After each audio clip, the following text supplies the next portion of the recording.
So the Rogue RM-100 Alpha. Let's look at the build quality. So it is a laminate body. It has plastic binding, plastic nut. It comes in two colors. I've had this one for about a year, and I think at that time it come in three colors. But this particular model on the website, which I'll link below, only has two color options as of today. But it's got a maple neck. It's advertised as a maple neck. That's really unverifiable because it's painted. But the neck feels decent. The unit is feels good in your hands. It's on the lighter side. Again, it's made in China, so I mean, you know, you kind of get what you pay for.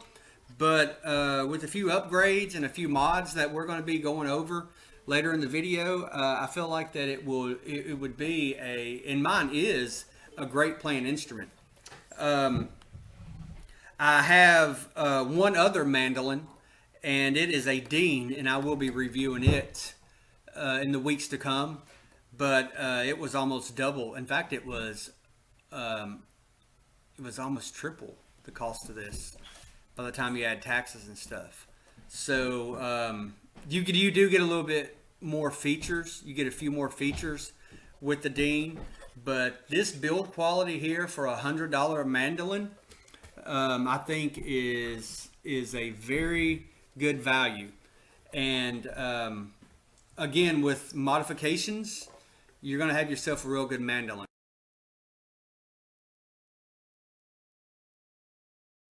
So let's look at the pros of this instrument.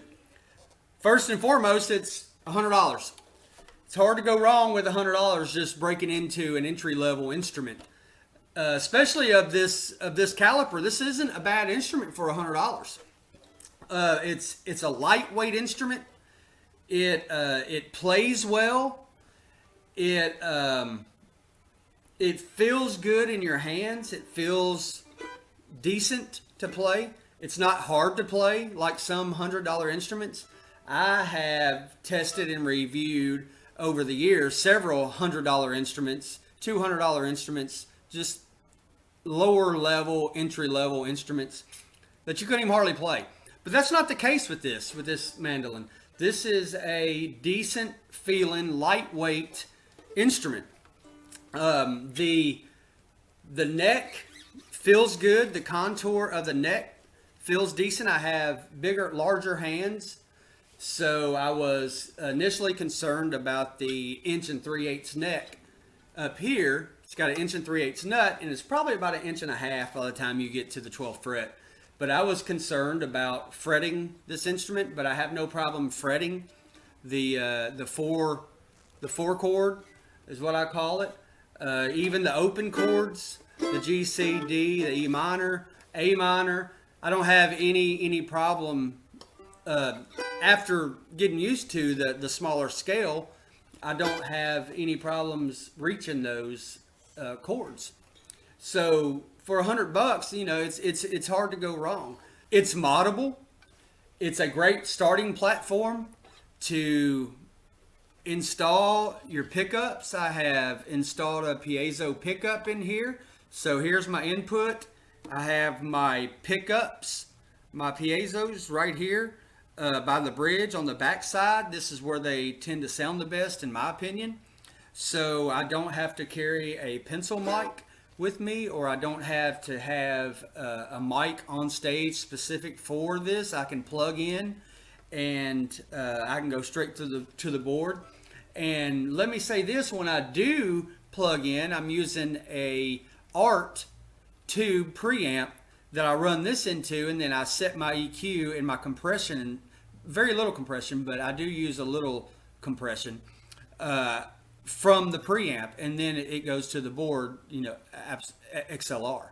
So yeah, I take 1/4 inch out to this, to my little ART preamp, which was only about $100 at the time I bought it. I'll link it below as well, and I get a great sound. I do have to EQ. You know, these are really MIDI They carry a lot of mids. They don't carry a lot of lows, but they do carry a lot of mids that sound real woody. So after you get your EQ set up and your little touch of compression, it's a great sounding instrument plugged in.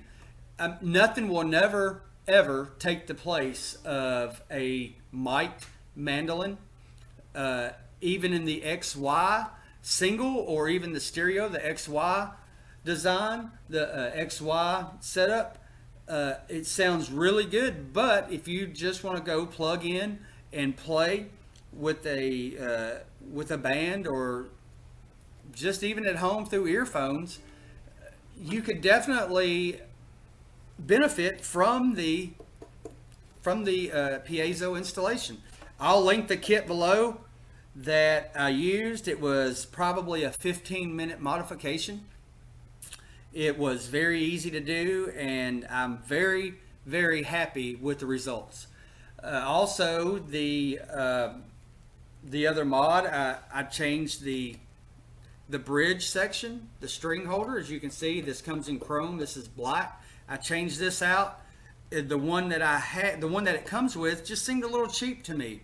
So I went online and I found one that I liked, and that had great reviews, and I went ahead and changed it. When I had everything open, as you can tell here, I made a little strap. This strap is just a homemade strap. I went ahead and tied it in here with a lock nut and just with a strap holder. So that was probably a $3 mod that this strap never leaves this mandolin. So anytime I grab it, the strap's already there. So other than that, that's about all the mods that I've done to it. The next mod I think we'll talk about in the next section are the tuners. And we'll talk about that when we get to the when we get to the cons of the mandolin. But other than that, for $100, I think you are gonna enjoy this if you purchase it. It sounds great. Definitely need new strings whenever you purchase it, but we'll talk about that again. We'll talk about that later. So that's about all I have for the pros.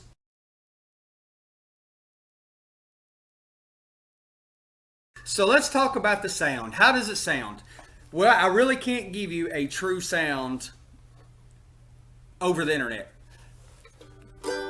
but I will strum it and let you decide how it sounds acoustically.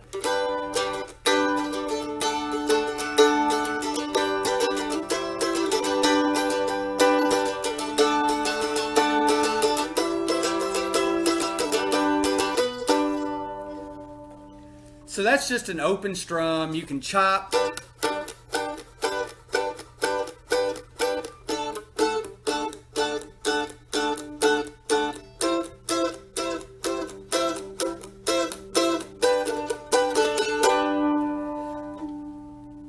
You can do your closed chords and chop. I mean, I think you get the idea. It doesn't sound bad. These strings are older. They're not new by any stretch of the imagination. So this has been, I think these strings have been on here 3 months. I haven't played it very much in the last 3 months. I do have a set that I'm getting ready to do in the next couple weeks that I will be playing the mandolin like an acoustic guitar. I will be strumming it like an acoustic guitar and playing an old-fashioned worship set. So that I'm looking forward to. And absolutely you can do that. You know, I don't see a lot of videos about strumming the mandolin, but yeah, you can absolutely play the mandolin any way you like. There's no right or wrong way to play these instruments. It's just your preference. If you want to strum it,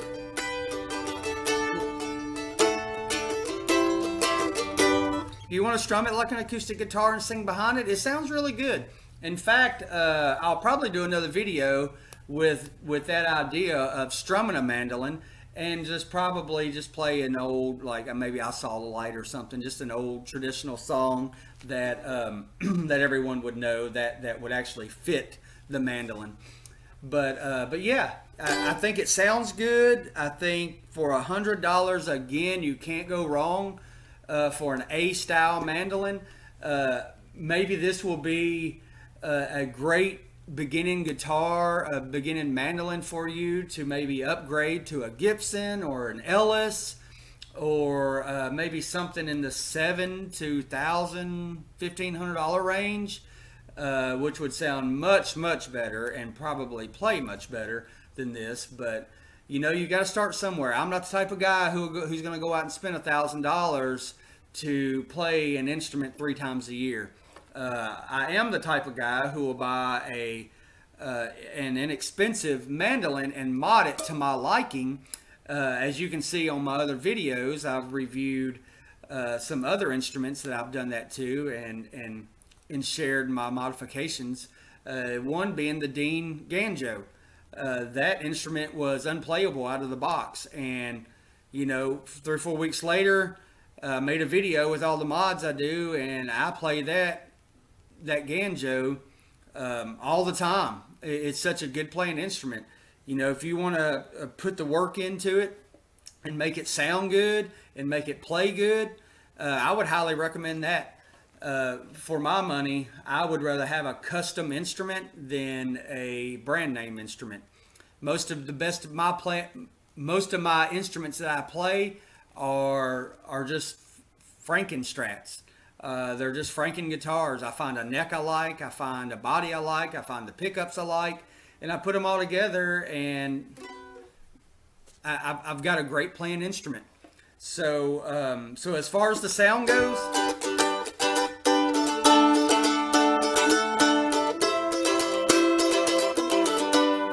now I'm playing this with it's a Dunlop. It's a very thin, you can almost just see through it. I can't even see the millimeters on it, but I think it's the thinnest one they make. It's the, shoot, I can't see it, but I'm sorry. I can't see it, but I'll link it below.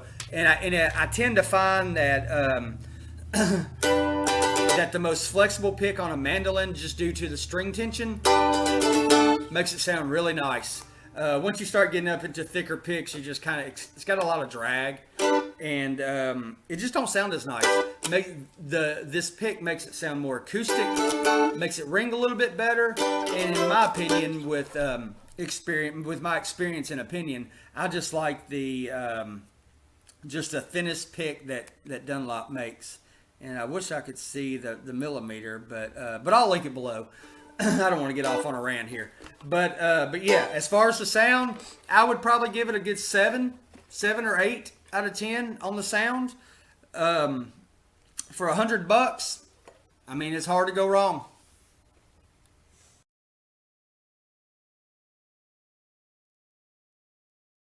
So let's look at the cons now.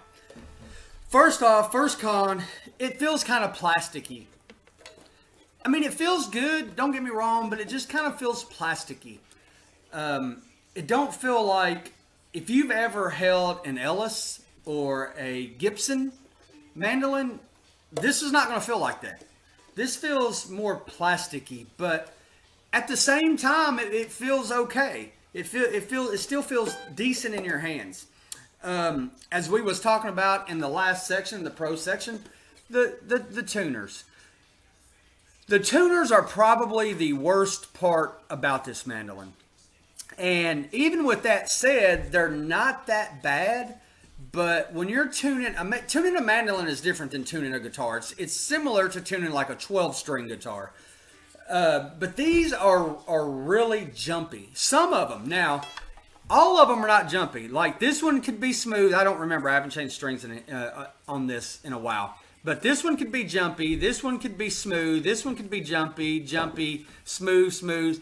It's just at random. So I would recommend, which I haven't done yet, but I would definitely recommend investing in different tuners. I think that would probably be the biggest upgrade that you could do to this mandolin. And after the tuners, I would look into the string holder, the piezo upgrade, and the strap. So I'm not sure how much tuners are right now, but I would say for another probably $30, $40, $50, maybe $60, you could get a good set of tuners that were smooth. Maybe Groover makes some. I don't know. I haven't looked into it. That is on my list, but I've only got so much time. So, other than that, there's not really many cons to this mandolin.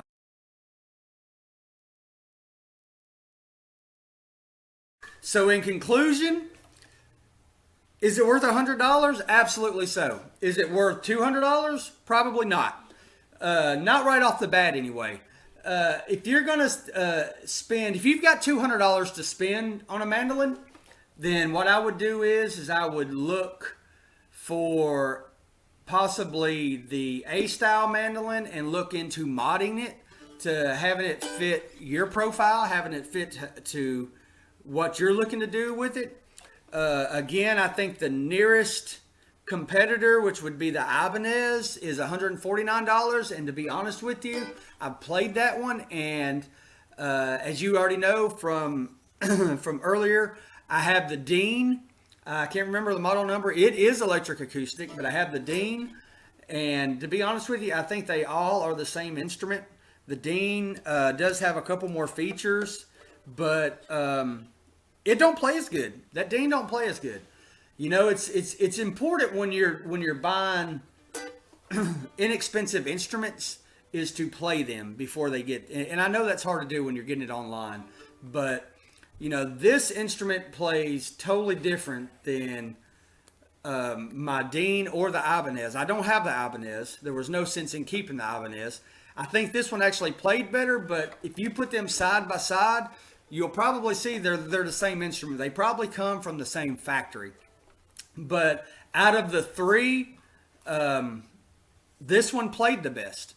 It just felt the neck felt better. I kept my Dean just because it was electric acoustic, and up here it has a tone knob. I'm going to review that mandolin in the coming weeks. So just subscribe and hit the bell, and it'll notify you when that comes out. But I feel like that they're all three probably the same instrument. So my recommendation is, if you're looking at it, if you're looking at an inexpensive mandolin, then I would go with the Rogue over the Ibanez, just because that $50, the additional dollars that you're going to spend on the Ibanez, I feel like you're just paying for the name Ibanez, and you could take that $50, perhaps buy your tuners, buy your piezo kit, and buy your string holder, and you would have a far superior instrument than the standard out of the box Ibanez. So yeah, in conclusion, I would recommend this. I would give it probably a 7.5 out of the box. By the time you make all your mods, you know, I would give it a 9. It sounds great. It plays great. It fits my hands. I don't see really any need to be looking for for an additional A style mandolin. I am looking into F style, and I'm looking at the Rogue. Rogue has an F style, and there's other manufacturers that have F style as well. But I'm kind of narrowing it down. But for an A style mandolin, I would highly recommend this. I'm going to put a link to it below. I'm going to put an affiliate link to the string holder, to the piezo, to the actual mandolin, and perhaps to the other accessories I used. But yeah, I would highly recommend this mandolin. There is one thing I want to mention though before I conclude. When you get it, the very first thing you should do is chop the strings off, throw them away. Go ahead and order a pair of strings with it. But whenever you do that, get some oil of your choice and oil your bridge and oil your fretboard and let it soak in for about an hour. What you're going to find is it's going to soak in and it's going to look dry again. And you need to recondition that before you start playing this. Especially right now with winter coming in Tennessee. I'm in Tennessee. You know, it seems to dry out pretty quickly. So So go ahead and oil your fretboard, oil your bridge. You can even drop an oil, a little dot of oil on your tuners. I don't think it's going to do much good, but you could still do it. I mean, any little thing helps. You may get a good set of tuners. Who knows? They're just off and on. They're hit or miss with these cheaper instruments. But go ahead and oil and recondition your wood. Let it set in, and it may take 2 or 3 oilings to get a good dark fretboard and bridge. But go ahead and do that, and I think you'll be off to a good start. Set your instrument up. You can find videos online about that. You set this Rogue one up just like any other mandolin. You would have your height adjustments here on the bridge, and of course your nut slot height should be okay. I've never played a cheaper instrument where they were too high. Usually, once you get it set down here, you're good to go. But yeah, I would highly recommend it. Again, I'm going to leave links to everything below. And if you have any questions, let me know in the comments. If you have any questions or if you have any comments, yeah, I love talking about instruments. You know, I don't know everything. I don't claim to know everything. I just claim to know what I know. And I know that this instrument I've had for a year, and I would definitely give it high marks. For $100, you can't go wrong. And hey, I think you got 30 days to send it back anyway. So, you know, if you get to the point to where it just don't feel good or whatever, send it back. And you know what? Get another one. Wait 2 weeks and get another one. Because like I said, these cheaper instruments, no two are the same. They play different. When I bought my Dean, the music store that I bought it from, my local music store, had 3 of them. And that one played the best. And, you know, they all 3 felt different. When I bought my Takamine guitar, he had 4 or 5 of them in different colors and stuff. And none of them played the same. They all play different. They all feel different. And, you know, I went in there and I bought the one that felt the best for me. So yeah, pick it up. I think you'll enjoy it. Mod it out. I think you'll enjoy it even more. You may even have a little fun, but and learn something. But yeah, let me know in the comments what you think, and I'll see you next time. I appreciate you guys listening, joining in, and don't forget to subscribe and hit that bell because I will be reviewing the Dean in the coming weeks. And if you want to be notified for that, also look for my Dean Banjo review. It may surprise you what I've done to that. I kind of went out of the box on that one. So yeah, I'll see you guys next time. Thanks for joining.